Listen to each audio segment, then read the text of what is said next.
Welcome to beyond rainbow. आज की video है फोर एलिमेंट सीरीज का द एयर एपिसोड 10। सफर के दौरान वेयो चुपचाप उस खूबसूरत औरत का चेहरा देखती रही जो अब गहरी नींद में लग रही थी। कुछ देर पहले ही प्रिंसेस कैथरीन ने कहा था कि उसे नींद नहीं आ रही।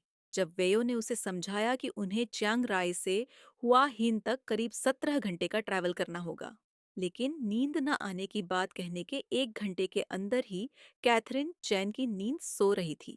वेयो ने उसे डिस्टर्ब नहीं किया और चुपचाप सोने दिया।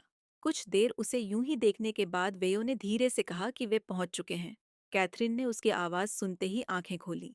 उसे याद नहीं था कि वो कब सोई, लेकिन इतना लंबा सफर उसके लिए आरामदायक रहा क्योंकि वो थकी हुई थी। कैथरीन ने जैसे ही कार की खिड़की से बाहर देखा, उसकी आंखों में चमक आ गई। हुआहिन आ चुका था। सुबह होने वाली थी और सूरज हराइजन के पास था। समुंदर का नजारा, बीच और लहरों की आवाज, सब कुछ उसकी अटेंशन खींच रहे थे। उसे एक छोटा सा घर भी दिखा जो बिल्कुल प्राइवेट और पूरी तरह से पीसफुल लग रहा था। वेयो ने कहा कि अब जब कैथरीन जाग गई है तो चलना चाहिए, क्योंकि सब उनका इंतजार कर रहे होंगे। उसने कैथरीन की तरफ देखा, जिसने हल्के से सिर हिलाया। फिर वेयो कार के दूसरी तरफ जाकर दरवाजा खोलने लगी ताकि कैथरीन बाहर आ सके। उसे थोड़ी चिंता थी कि भागते समय जो चोट कैथरीन को लगी थी वो ठीक हुई या नहीं, लेकिन उसने देखा कि अब कैथरीन बिना तकलीफ के खड़ी हो पा रही थी। वेयो को ये देखकर राहत मिली। वेयो ने पूछा कि वो चल सकती है या मदद चाहिए। कैथरीन कुछ पल को झिझकी, लेकिन फिर हल्की सी मुस्कान के साथ वेयो की मदद लेने से इनकार कर दिया और खुद ही आगे बढ़ गई। वेयो ने जब एपो को देखा तो कहा कि आखिरकार सब मिल गए। एपो ने चिंता भरे लहजे में पूछा कि क्या सब सेफ है। वेयो के जवाब में एक काम और कॉन्फिडेंट टोन थी, जैसे उसे कोई घबराहट या जल्दबाजी न हो। दरअसल वेयो के पिता ने सारी प्लानिंग एपो के जरिए ही कोऑर्डिनेट की थी, क्योंकि डायरेक्ट कम्युनिकेशन रिस्की था। शायद इसी वजह से फाई और लेडी लाडा को पहले से ही प्रिंसेस कैथरीन की सिचुएशन का पता था। वेयो ने ब्लू की तरफ मुड़कर कहा, एपो ने शायद तुम्हें ब्लू के बारे में बता दिया होगा। ब्लू, ये है एपो, मेरी दूसरी सबसे बड़ी कजन। और ये है लेडी लाडा, एपो की वाइफ। और ये है मेरी सबसे छोटी कजन फाई। वेयो ने सबको आपस में इंट्रोड्यूस कराया। कैथरीन ने सबको देखकर कहा कि उसे सबसे मिलकर अच्छा लगा और उन्होंने जो भी मदद की उसके लिए वो दिल से थैंकफुल है। लेडी लाडा ने मुस्कुराकर प्रिंसेस का वेलकम किया और कहा कि प्रिंसेस की मदद करना उनके लिए खुशी की बात है। कैथरीन ने हल्की मुस्कान के साथ कहा कि इतना फॉर्मल होने की जरूरत नहीं है। फिर वो सबके साथ बैठ गई, उस प्लान पर बात करने के लिए जो वेयो पहले से बना चुकी थी। अब वो बिना किसी सवाल के हर बात मानने को तैयार थी, क्योंकि उसने डिसाइड कर लिया था कि वो वेयो पर पूरी तरह भरोसा करेगी। शायद पहली बार उसने किसी पर इतना ट्रस्ट किया था, और अब चाहे अंजाम कुछ भी हो, उसे इस भरोसे का कोई पछतावा नहीं था। एपो ने बताया कि पीडिन ने वटित के जरिए खबर भेजी है कि प्रिंसेस पर हुए अटैक में शामिल एक क्रिमिनल को कल पकड़ लिया गया है और वटित खुद उसकी इंटरोगेशन करेगा। एपो को लगा कि इससे शायद वेयो को कुछ काम की इन्फॉर्मेशन मिल सके। वेयो ने कहा कि वो भी यही उम्मीद कर रही है, लेकिन ज्यादा भरोसा नहीं। उसे पूरा यकीन था कि चाहे उसके पिता उस क्रिमिनल से कितनी भी पूछताछ क्यों ना कर ले, वो इस साजिश के पीछे छिपे उस आदमी का नाम नहीं बताएगा। कैथरीन ने फिर कहा कि क्या इसका मतलब है कि वे कुछ कर ही नहीं सकते, बस भागते और छिपते रहेंगे। एपो ने जवाब दिया कि ब्लू और उसकी सिचुएशन को देखते हुए वो चाहती है कि वो ट्रैवल की प्लानिंग में हेल्प करे। फाई ये हैंडल कर रही है, लेकिन सब कुछ रेडी होने में 1-2 दिन और लग सकते हैं। फाई पूरी कोशिश में लगी है कि सब जल्दी तैयार हो जाए। हर चीज की प्लानिंग के बाद वेयो उस बीच हाउस में चली गई जो उसके कजन ने उसके लिए हुआ हीन में अरेंज किया था। ये जगह थोड़ा सिक्लूडेड था, क्योंकि वो वाटिन ग्रुप यानी अपने कजिन के किसी भी होटल या रिजॉर्ट में नहीं ठहर सकती थी। वहां लोग उसे पहचान सकते थे, लेकिन उसे ये भी पता था कि ये प्राइवेट हाउस ज्यादा देर तक सेफ नहीं रहेगा, इसलिए उसे जल्दी वहां से निकलना होगा, इससे पहले कि क्रिमिनल्स उसका लोकेशन पता कर ले। वेयो ने सबको परेशान करने के लिए माफी मांगी। फाई ने मुस्कुराकर कहा कि ऐसा मत सोचो, उन्हें मदद करके खुशी मिल रही है। फिर हल्के मजाक के अंदाज में कहा कि अगर कजिन्स ही एक दूसरे की हेल्प नहीं करेंगे तो कौन करेगा। और अब जब वो रियल प्रिंसेस से मिल चुकी है, तो अगर जरूरत पड़ी तो वो खुद उसकी गार्ड बनना चाहेगी। एपो ने तुरंत उसे टोका। फाई की बातों पर वेयो का एक्सप्रेशन देखकर उसे लगा कि ये मजाक करने का सही टाइम नहीं था। फिर एपो ने कहा कि वेयो को जाकर ब्लू से मिलना चाहिए, वो शायद लाडा के साथ होगी। फाई ने देखा कि वेयो ने बात बीच में ही छोड़ दी और बिना कुछ कहे कमरे से निकल गई। उसने इपो की तरफ देखा और सॉफ्टली कहा कि शायद वेयो नाराज हो गई है। उसे लगता है कि उसने अनजाने में वेयो की किसी सेंसिटिव स्पॉट को छेड़ दिया। एपो ने हैरानी से पूछा, क्या मतलब? फाई ने उसे गौर से देखा और पूछा, क्या उसने कुछ नोटिस नहीं किया? फिर खुद ही जवाब देते हुए बोली, शायद एपो से ये उम्मीद नहीं की जा सकती, क्योंकि उसकी नजरें तो हमेशा सिर्फ लाडा पे रहती हैं। एपो का कंफ्यूज्ड चेहरा देखकर, जो अब भी कुछ नहीं समझ पा रही थी, फाई ने कहा कि वेयो को वो मिल गई है जिसकी उसे बहुत समय से तलाश थी।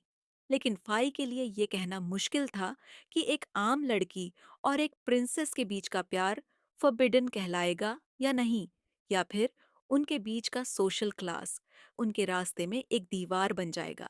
शायद ये रिश्ता किसी डिसअपॉइंटमेंट पर खत्म हो जाए, या फिर किस्मत साथ दे तो किसी खुशी पर। ये तो वक्त ही बताएगा। फाई ने भले ही खुद कभी प्यार की तलाश नहीं की, लेकिन एक कजिन होने के नाते वो सिर्फ इतना चाहती थी कि वेयो को उसका प्यार मिल जाए। सीन चेंज होता है। हुआ हिन का सी वाकई बहुत खूबसूरत है, प्रिंसेस ने लाडा की ओर देखते हुए कहा। लाडा मुस्कुराई और बोली, अगर तुम्हें सी पसंद है तो वॉटिन ग्रुप में हमारे पास इससे भी ज्यादा खूबसूरत व्यूज है। लाडा ने बिना समय गवाए प्रिंसेस को इनवाइट कर दिया, लेकिन मौजूदा हालातों की वजह से प्रिंसेस लाडा के इनविटेशन को एक्सेप्ट नहीं कर सकती थी। लाडा को जैसे ही प्रिंसेस की सिचुएशन की याद आई, उसने हल्की सी मुस्कान के साथ माफी मांगी। मैंने बिना सोचे समझे इनवाइट कर दिया। प्रिंसेस ने जवाब में मुस्कुराते हुए कहा कि अगर सब ठीक रहा तो वो होटल विजिट करने का वादा करती है, जैसे उसने रोज से किया था कि वो एक दिन चियांगराई वापस आएगी। प्रिंसेस अब लाडा को भी दोस्त मानने लगी थी। भले ही उनकी मुलाकात हाल ही में हुई थी, लेकिन कैथरीन को लाडा की पॉजिटिव एनर्जी और दोस्ताना नेचर बहुत पसंद आया। लाडा बहुत ही मिलनसार लग रही थी, और शायद हुआहिन में होने की वजह से कैथरीन की क्यूरियोसिटी भी और बढ़ गई थी। थोड़ा हिचकिचाते हुए उसने पूछा, पहले तो उसे बताया गया कि पीडन और रोज एक कपल हैं, लेकिन जब मैंने तुम्हें और एपो को देखा तो मन में सवाल आया, क्या इस परिवार में सबकी फीमेल पार्टनर है? लाडा इस बात पर हंस पड़ी और बोली कि ऐसा नहीं है। उसने बताया कि फाई को शायद किसी में भी इंटरेस्ट नहीं है, उसे प्यार व्यार में कोई दिलचस्पी नहीं। प्रिंसेस ने तुरंत अगला सवाल पूछ लिया, और वेयो का क्या?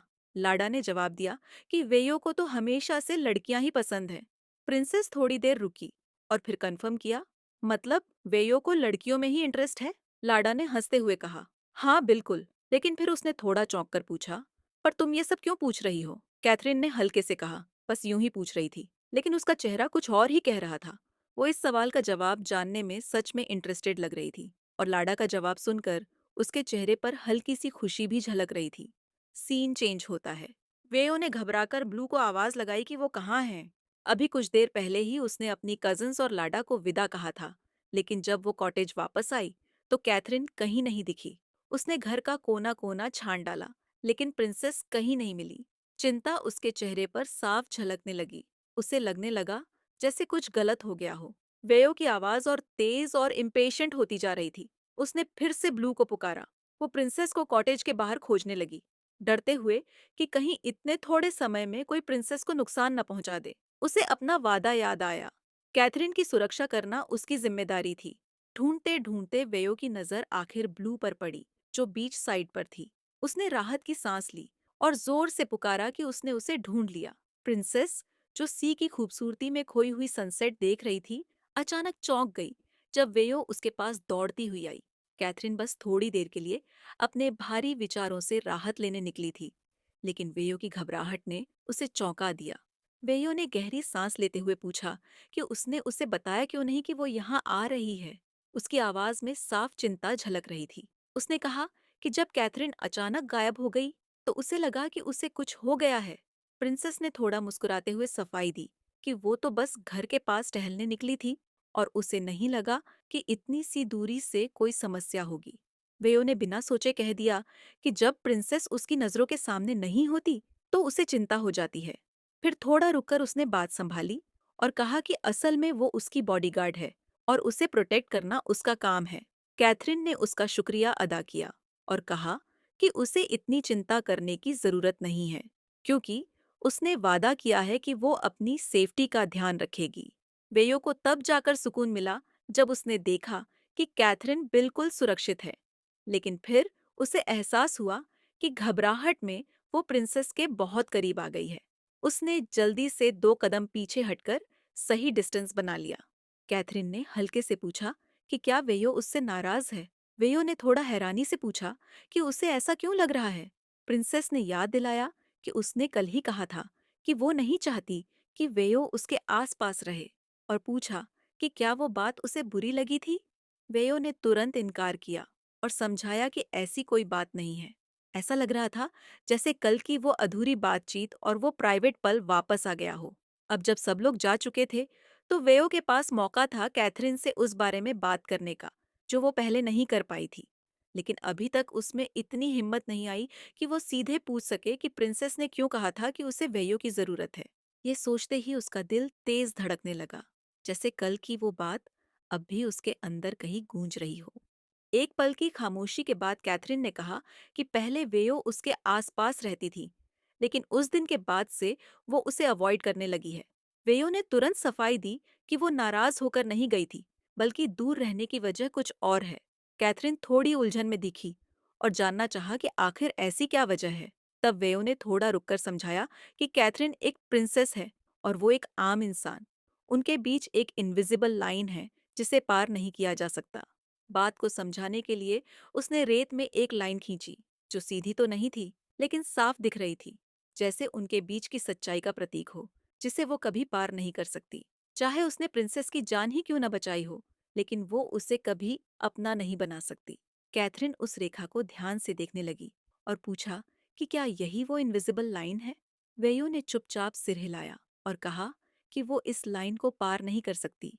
लेकिन इससे पहले कि वो कुछ और कह पाती, कैथरीन ने बात बीच में काट दी और कहा कि फिर वो ये लाइन अकेले पार कर लेगी। वेयो की आंखें हैरानी से बड़ी हो गई और वो बिल्कुल निशब्द रह गई। उसने कभी नहीं सोचा था कि कैथरीन इतनी आसानी से उस लाइन को पार करके उसके पास आ जाएगी।